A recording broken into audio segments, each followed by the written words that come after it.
I don't do a good Damien. Live from an empty shipping container used by Vanguard to hold its votes against management. It's a Business Pants Friday show here on October 4th featuring a very lonely analyst, Hole Matt Mascardi. There's nobody else here. Damien is busy civic dutying. It sounds grosser when you say it that way.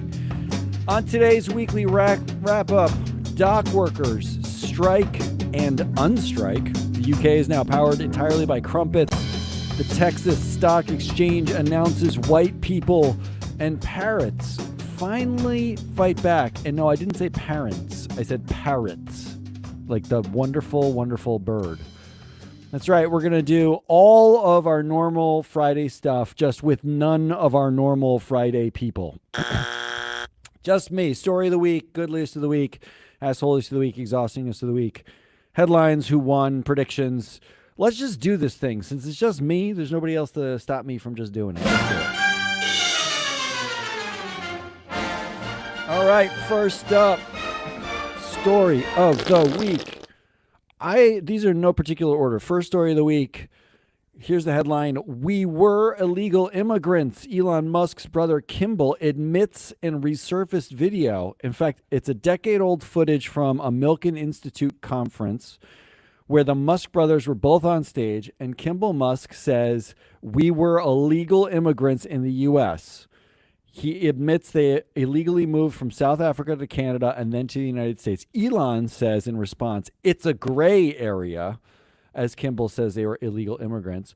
The only reason why this is fascinating is because, A, Kimball Musk is still on the board of Tesla. You investors, I don't know why this is still a good idea to keep a brother on the board. He's there to keep Elon from taking too much ketamine.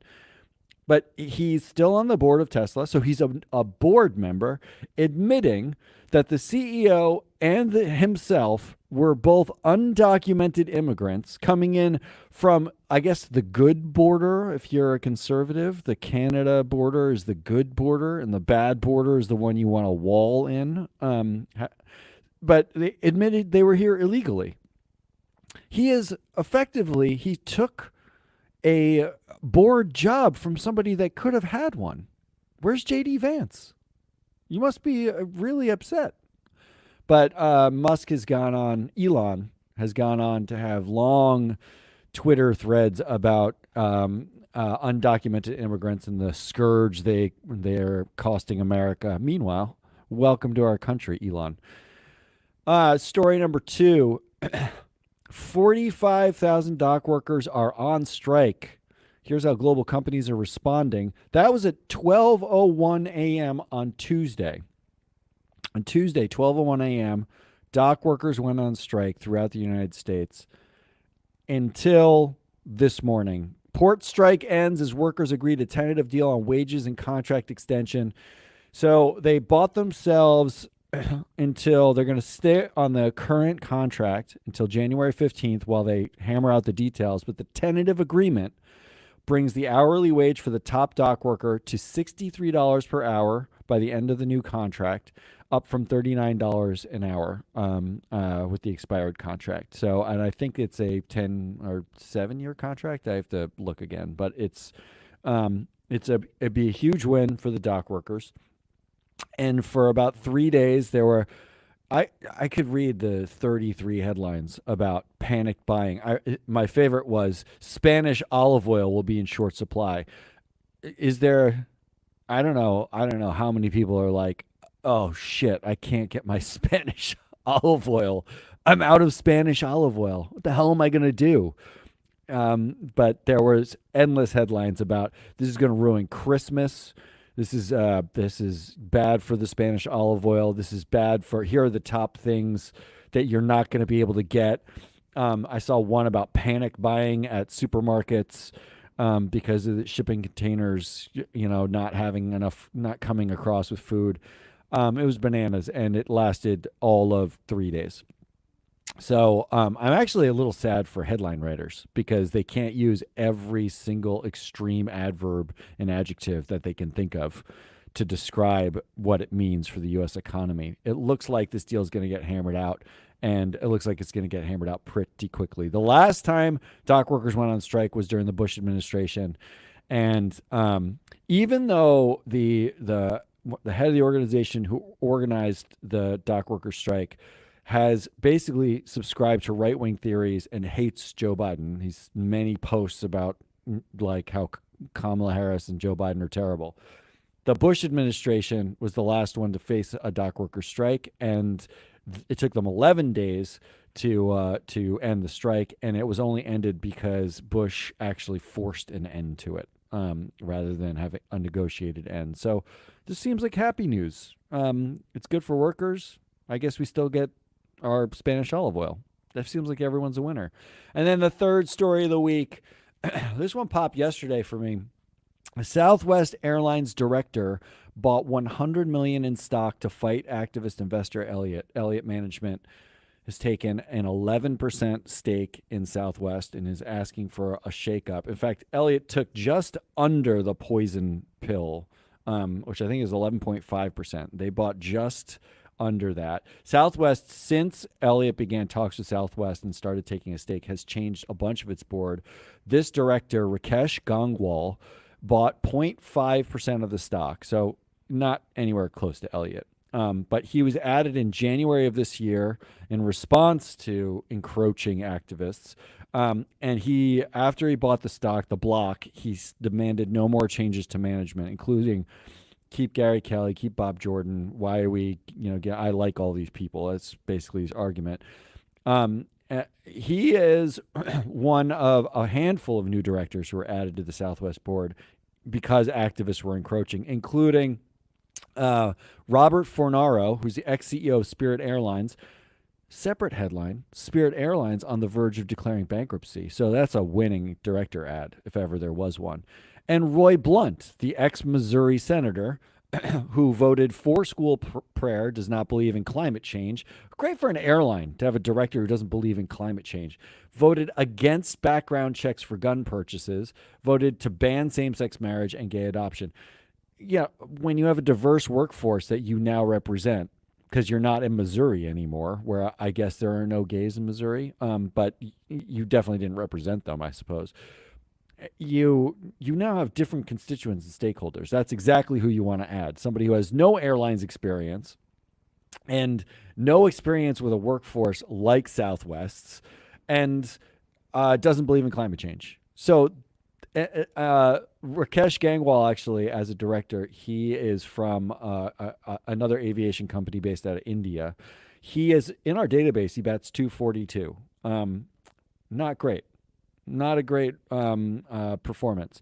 So this is who they added in response to Elliott. And now it has to be the most ingenious defensive move I've ever seen. Rakesh Gangwal is a billionaire. I think he's worth $6 billion. So he buys $100 million of the stock. He now owns arguably more than the CEO does. I think the CEO owns 28 million currently. And Rakesh now owns $100 million in stock. So you have a director who owns more than the CEO as a defensive move against Elliott. I don't know. Is this brilliant? I love this story. Well, those are my three stories of the week. The Musk brothers were actually illegal immigrants, according to themselves. That's a quote. The dock worker strike starts and stops. And a Southwest Airlines director buying a block. There is no one to vote here. So I'm going to vote for it myself. I think it has to be the dock workers on strike, right? Audience says they do. They agree with me. Mostly because I'm the audience and I am also running the show. All right, that's the stories. Those are the stories of the week. Let's move on to Goodliest of the week.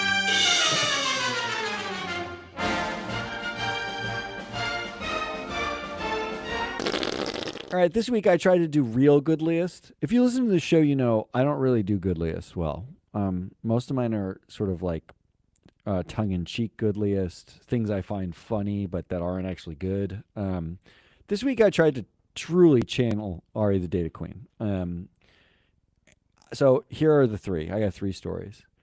EVgo gets $1.1 billion loan to build 7,500 DC fast chargers. I mean, doesn't that channel, if you listen to the show, that's pure Ari. It's just there's batteries involved and electricity and plugins and hybrid or EVs. It's everything she likes. They are building out in Arizona, California, Florida, Georgia, Illinois, New York, New Jersey, Michigan, Pennsylvania, and Texas. Goal of completing it by 2030. But the interesting part is they are, unlike a lot of the build outs, they're focused on areas, multifamily areas where they can't have electric chargers sort of like in a garage or in a, like a mall. They actually are trying to focus on areas that are underserved, highly densely populated areas where you can't really get electric chargers easily. So I think it's fabulous. I think it's fabulous that on the way out, the Biden administration is handing out this money and building out the chargers because you know who's not doing it? Elon Musk. Even though they own 60% of the charger market, the fast charging market in the United States, he fired the whole team that does it after they got the government money. So this is good. This is good. All right, go ahead, argue with me. What, you can't? Oh, that's right, because you're not here. Number two, the UK just closed its last coal-fired power plant. How about that? Yeah. Might I remind you that the UK is where coal power was like invented, right? Like this is fabulous. It's the country's last coal power plant. It was built in 1967. They shut it down on September 30th. And actually, renewable energy, mostly wind turbines, makes up around half of the UK's power generation now. That's great. There used to be, like there were studies about how like the birds in the UK like were covered in soot and changing color. This is great. This is great. The last one there. Now, this is also partially because, to undermine my own argument, they don't manufacture anything in the UK anymore. They do it all in China. And China actually is increasing the number of coal plants to keep up with the demand from places like the UK. But the UK will have nice clean air there for a little while. It won't help climate change, but it's nice clean air. So good for them. I think it's good. And then number three, this might be my favorite. And since I'm choosing, I can choose whatever I want. Number three, boomer women are pouring into the stock market, making up for lost time and wealth. That's right. Women in their mid-late 60s, early 70s, there was a 23% increase in 1 year of older women in the United States investing in the stock market. In fact, now 71% of boomer women invest, up from 60% a year ago. This is partially due to the death of their male spouses. But here's why I like this. Can't this only be good for something like governance? Whenever women get involved in anything, they take it seriously. They don't look at it and say, oh, this is a game that I have to win, right?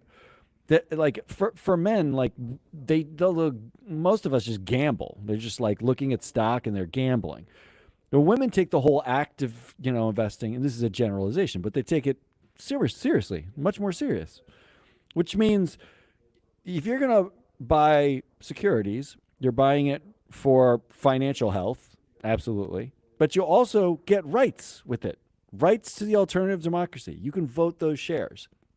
And if women increasingly vote the shares of securities that they own, if they increasingly invest in the stock market and they have opinions about how to vote the shares, can't that only be a good thing for governance?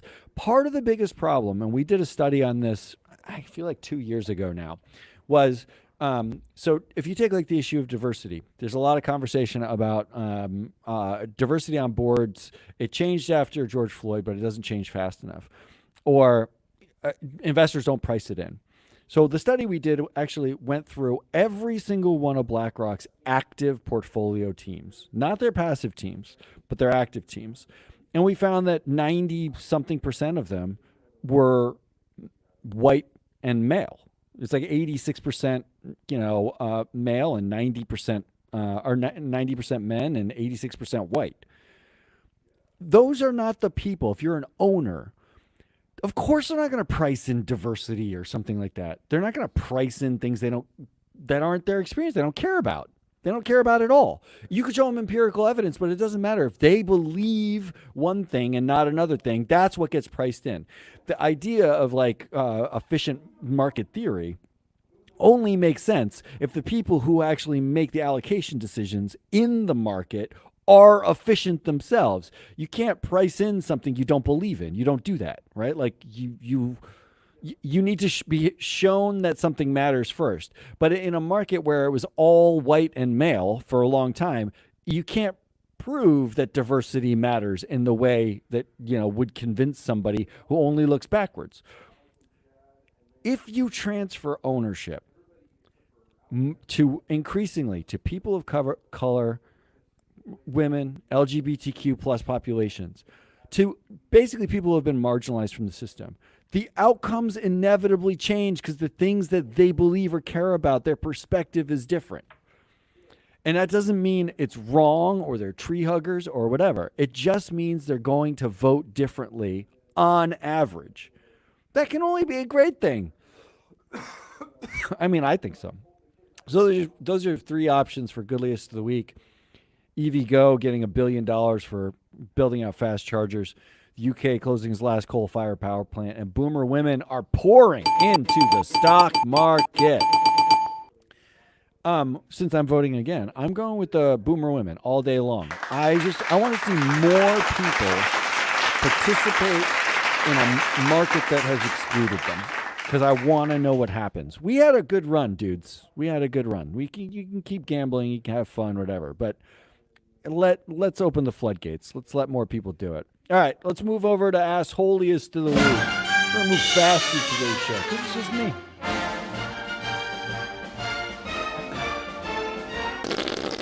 Assholiest of the Week. All right, this is the true anti-woke ask. All right, here's the headline. Texas Stock Exchange moves closer to launch with leadership team board. So we covered this on Tuesday's show, if you caught that. Texas Stock Exchange is an alternative exchange. It's a new exchange they're setting up in Dallas. They have just announced their leadership team and their board of directors.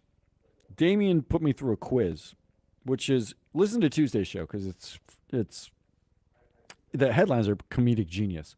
We don't have to make any jokes. Like, the headlines do it like the reality does it for us. The leadership team is 22 people. Do you want to know how many women are on the leadership team? One woman. Do you want to know how many people of color are on the leadership team? One black man. 2 out of 22 people have some form of diversity. If there's any truer statement about what they really want to do with the Texas Stock Exchange, that's it. And by the way, BlackRock and Citadel are the ones funding this. They're 2 of the 11. They raised $120 million to launch this exchange, and they're 2 of the 11 or 15 or so initial investors to launch this exchange. The exchange is being launched under a total pro-business, air quotes, banner. Basically, it's like we're going to let unfettered, management decision making, no governance, or limited governance. They want to get rid of most of like the shareholder proposal things you're seeing at other exchanges. They're definitely not going to do things like NASDAQ where they're promoting diversity. And you want to know why? Because 2 of the 22 people leading the exchange are diverse human beings. Meanwhile, the state of Texas is about 37% white, but they somehow managed to find a leadership team that was almost all white. They also named 7 directors. Do you want to know how many of them are diverse in any way? 0. They are all white men. 100% white men. That means 29 people were named to leadership of the Texas Stock Exchange. 29 people. And they found 1 black man and 1 woman in a state where 37 or 40% of the state is white. The rest is a beautiful, diverse palette of humanity. That is really what the anti-woke are asking for. There's not they can say we're pro-business, right? You can be pro-business and a woman or not a white person. That's those two things are not like the Venn diagram of pro-business and diversity, actually has overlap, a surprising amount of overlap. They're not mutually exclusive. What they're really saying is we want to go back to 1957 when nobody asked us to do, when white dudes could just make some decisions and nobody questioned it. Like I can come home and dinner is cooked for me, which by the way, I do all the cooking. My wife's cooking is terrible. It would never happen in my house anyway. So I'm glad I live in 2024. But if you want, like, this is like the asshole underneath the asshole, right? Because you read that nobody cares when they announce a leadership team or a board. Everybody's wondering what the Texas Stock Exchange rules are going to be for listing. They're planning on launching in 2025 and listing services by 2026. And everybody's interested in what those rules are going to be, including Elon Musk, who just redomesticated in Texas because investors said that was fine and is likely to look at something like the Texas Stock Exchange, where he has less of a disclosure burden. And there's no reason why he wouldn't switch Tesla over there. He already treats Tesla like it's his personal piggy bank so he can fund his other ventures. And investors are all okay with this for reasons that are baffling to me. Governance, if you have a stewardship team and you voted for anything Tesla does, what do you need a stewardship team for? They're not doing any analysis. There's zero analysis being done because there's so many conflicts of interest that were laid out in an entire, like, you don't need me to tell you. You don't need free flow analytics data to show you. You just need to read what Chancellor McCormick wrote in like 100-page lawsuit. She literally went step by step and talked about how fucking compromised these people are. And what they want is to be compromised on purpose. So it's a closed system again. You choose your friends, your brothers, your uncle. You can choose like your barber. You can put them on the board. Nobody's going to tell you what to do. You don't have to disclose anything anymore. Forget disclosing, stuff about your workforce that, is probably material, but you don't want to do because you don't care about. Forget disclosing things like GHG emissions, which, Hurricane Helene, there's headlines saying that Hurricane Helene was 200 times more likely because of climate change. We don't need to disclose anything about climate change. Fuck that. That's annoying. Instead, what we're going to have is a leadership team and a board, 29 human beings, one of whom is a woman. One woman out of 29.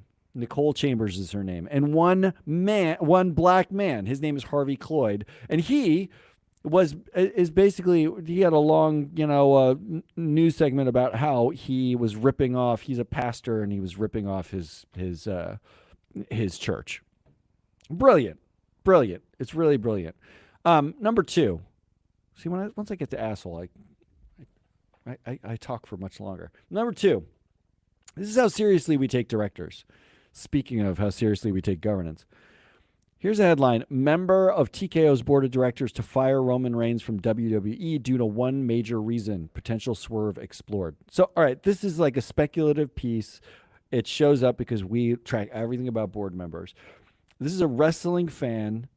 I don't know if anybody watches wrestling, but it's a wrestling fan talking about a wrestling storyline. Now, I don't know anything about the storyline, but he is speculating that new TKO director, Dwayne "The Rock" Johnson, will actually be joining a wrestling storyline that is ongoing.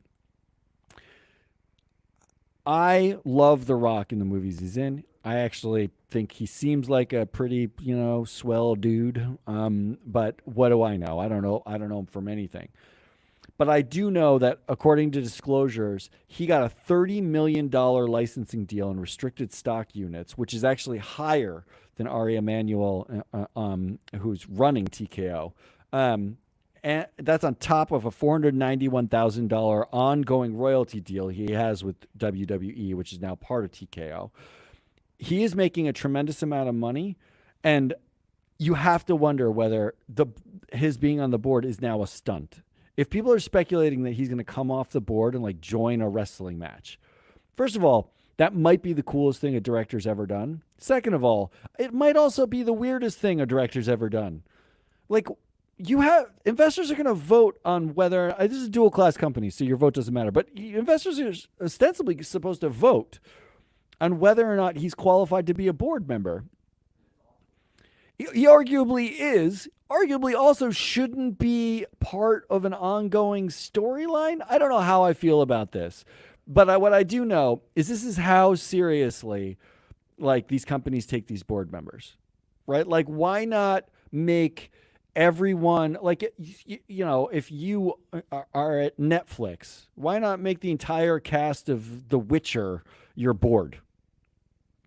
It's great. It's great marketing. You can send them out there. You can give them stock units because fuck it, who cares? Like nobody's paying attention anyway.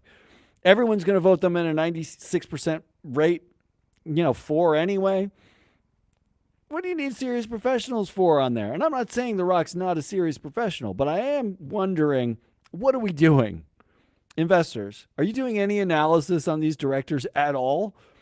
Because, like, what are we doing here? This is the speculation we can get to. Let's just do it that way. And number 3, just this headline, fundamentally misunderstanding how power works at companies. Charles Schwab CEO Walt Bettinger to retire at end of 2024, Rick Wurster to replace him. Okay, you probably already know this, but stop me when this gets interesting. You know Charles Schwab is on the board of Charles Schwab, right?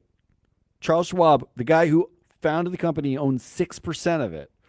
So when you say CEO Walt Bettinger to retire and Rick Wurster to replace him, is that really news? Isn't the news just Charles Schwab still on board of company he founded and makes all calls? This is not a dual class company. He doesn't own voting control, but he owns 6% of it, which is outpacing even BlackRock.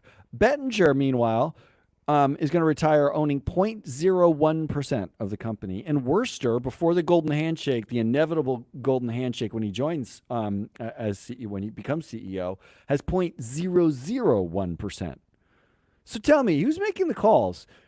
Oh, should also mention that Charles Schwab's daughter sits on the board. She's a longtime Schwab professional and executive. She also sits on the board.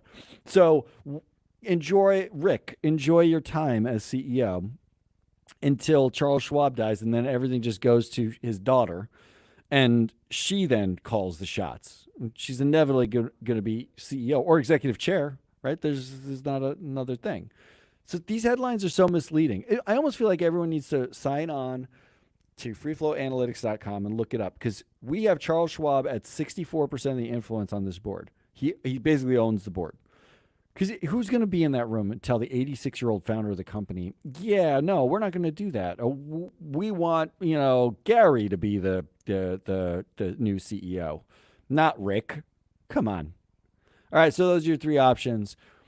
The true anti-woke ask, how seriously investors actually take directors, and just perpetually misunderstanding how power works. I don't know that 2 of those are really assholes. I actually think there's only one option here, which is the true anti-woke ask. The Texas Stock Exchange is a magnificent asshole, pretending like we're all pro-business and we're all, like we're representing this southeast quadrant of the United States, and we want to facilitate all that. Get out. You want fucking white dudes to run everything. That's it. 1 woman and 1 black guy. 27 leadership positions are white men. 27. You couldn't even find 1 Hispanic person in a state that is like 30-40% Hispanic. It's unbelievable. So good for them. Let's go on to exhausting list. As if you weren't exhausted just listening to just me. All right, I got 3 quick ones. A Florida congressman wants you to subsidize the state's flood insurance. What? Democrat from Florida, Jared Moskowitz, says it can't just be on one state or two states to deal with this. Yeah, it can be. It can be. What he actually wants, this is a guy who voted for the anti-ESG bill. He wants to have a pooled money at the federal level that pays for insurance claims in places like Florida. Effectively, he wants us to subsidize millionaires, beachfront homes. And even if he doesn't, this is a state that does not believe in climate change. Doesn't do anything about climate change. DeSantis talks about it all the time. It's a hoax. Now you want us to pay for the insurance because of climate disasters. Pay for your own fucking insurance. Number 2, Meta is ready to inject AI images of you into your Instagram and Facebook feeds. Okay, I'm not on anything Meta. It's part of their Imagine Me feature on Instagram, where I guess you take fake, glorious selfies and you can post them. This is the quote. This is a quote from the article from a podcaster at the New York Times. Quote, imagine you're talking about fishing with your friend, and all of a sudden, because you've clicked on some fishing stuff, you're just scrolling through your Instagram feed and you see a picture of yourself in a fishing outfit going fishing. That sounds horrible. That sounds horrible. They're going to make it look like what you're doing. Like AI is going to, doesn't this sound terrifying? And like just another step of, I just can't wait for the fun side benefit of body dysmorphia that comes with this, right? Because it's like you're scrolling through your feed and there's AI generated pictures of you that are filtered and, make you look like something that isn't real, but like doing some fantastical things, and then looking around at your schlubby house or apartment or like, bedroom that you're, borrowing from your parents, and there's clothes everywhere and you got zits and you're like, isn't this the problem? They're basically generating fake images of you now. Now it's not even, I'm going to go to some, like make it look like my life is better than it is by going out to dinner and taking like selfies with amazing food and then pretending like that's my life. No, it's AI will do that for me. You'll all think I'm amazing and better looking than I am and whatever. But you still have to go out into the real world. You still have to like get on a school bus or like, like commute into work and see your coworkers. That's fucking horrible. So that's just, every time I read anything that they're doing, it's just exhausting. Like, and also it's not Meta, it's Mark, right? It's Mark runs Zuckerberg is injecting AI images of you. In fact, if you changed every headline that said Meta in it to Mark Zuckerberg, it would be creepy and no one would like it. Mark Zuckerberg is ready to inject AI images of you into your Instagram feed. Oh, that's just creepy. Get out of my feed, Mark. Last one, and this is on the back of the dock workers. The most common U.S. export is... Oh, can I get a drum roll? Look at that. This. An empty container. That's right. The most common U.S. export is an empty container. In fact, 75% of containers on ships from the U.S. returning to foreign countries. So they got shipped here, emptied, and they're sending a ship back. 75% of those containers are empty. Empty.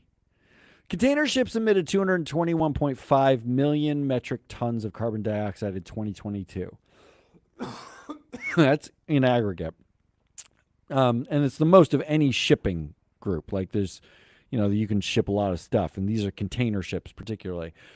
Even if an estimated 50% of the containers were empty on return trips, that would mean some 56 million metric tons of carbon dioxide are spent moving empty boxes around the earth. That's the equivalent of 13 million gas-powered cars, 7 million houses, or 2.6 billion barbecues. Ooh. That's a lot of barbecues. I mean, we barbecue a lot in the U.S., but that's a lot. 75% of containers on ships from the U.S. going back are empty. You can't figure that out. That's insane. That's an insanely inefficient system. Let's do that. All right, so those are your three options. Florida congressman wants you to subsidize their flood insurance. Yeah, fuck you. Mark is ready to inject AI images into your Instagram feed, and the most common U.S. export is an empty container. I'm going to say the winner there is the empty container. Arguably, it could be Mark. Mark is, I think, perpetually exhausting to me. But I'm going to go with the container, and no one can stop me because it's just me. Let's go headliniest. There are a lot of good headlines this week. And then we'll wrap up the week. A winner and some predictions. The headliniest. All right, so I want to read this one. Nate Bargatze named to National Comedy Center Advisory Board. Okay, I don't know, if you're stand-up comedian fans, stand-up comedy fans. Nate Bargatze is a stand-up comedian. I did not know there was a National Comedy Center. I did not know that the National Comedy Center had an advisory board. I do now know that there are 25 members on that board. 44% are women. Look at that. Look at that, Texas. You see how it's done? Stand-up comedy. Comedy figured it out. 44% women. 4 out of the 25 are people of color, only 16%. That's not great. And there are even 2 Nepo babies. Joan Dangerfield and Rain Pryor are on this advisory board. Now, Rain Pryor is actually a stand-up comic, and Joan Dangerfield just manages the Dangerfield assets and foundation, I believe. But still, 25 members. There's some decent diversity on this board. And now Nate Bargatze's on it. I don't find him particularly hilarious, but I don't know what this board really does or they're governing. I love the headline. I like the headline that comedian. Can you imagine that board meeting? You got you have 25 comedians in a room and you're like, let's get down to some serious business. Isn't there 4 people always goofing off in that room? Who's the adult in that room? I know Amy Poehler's on the board. Maybe she's the adult. She was like she was in Parks and Rec. Here's another one. Parrots orchestrate brutal revenge on small town after deforestation drove them out of their homes. First of all, I love this. What the parrots are doing, all around. This is in Brazil, I believe. They cut down the rainforest for farmland, and the parrots have moved into the city, and they're chewing on power lines. Good for the parrots. How about this one? Climate change threat to winter sports prompts agreement between ski chiefs and UN experts. The International Olympic Committee last year warned that only 10 countries would be able to host snow sports by 2040 because of climate change, which means Olympics will only circulate around 10 different countries. And if it gets even hotter, it's one country is going to hold. There will be no Winter Olympics. But this is what the head of the ski chief organization said, Johan Eliask. Climate change is, simply put, an existential threat to skiing and snowboarding. Yeah, you're correct. That's great, though. I like that ski chiefs are getting in on the action. And finally, you have to, because every week there is one, and there was one this week. Jamie Dimon says, America used to be a can-do nation. Now it's as bureaucratic as Europe. Shut up, baby. Jamie Dimon. All right. Who won the week? I have 2 winners. Number 1 winner is parrots. I mean, parrots don't get in the news nearly enough. And the number 2 winner is Rio de Janeiro, where their mayor in Rio just promised to use the public funding to give every citizen access to Ozempic. So there would be, quote, no more fat people in our city. Wow.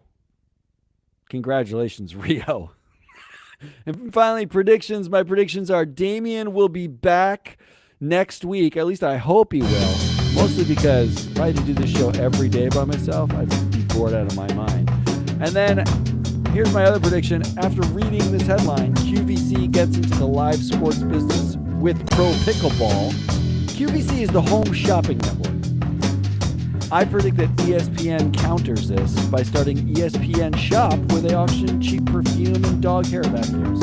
It's the inevitable. They've already got ESPN Bet. They got ESPN 1, 2, 3, the Ocho. Why not ESPN Shop, where you just sell perfume worn by athletes? Not a good idea? All right, fine. That's all I got. I'm your analyst, Matt Muscardi. I am currently Free Float. We are Free Float. If you like this, tune in next week because we've got more shows coming with more people than just me. No one's around today. And we also have, go check out the Shareholder Primacy podcast with Mike Levin and Ann Lipton. They're like smart human beings. They're like real human beings. It's not like, I mean, we're smart enough, but they're like accomplished, I suppose. We also have a proxy countdown where we break down actual votes for companies.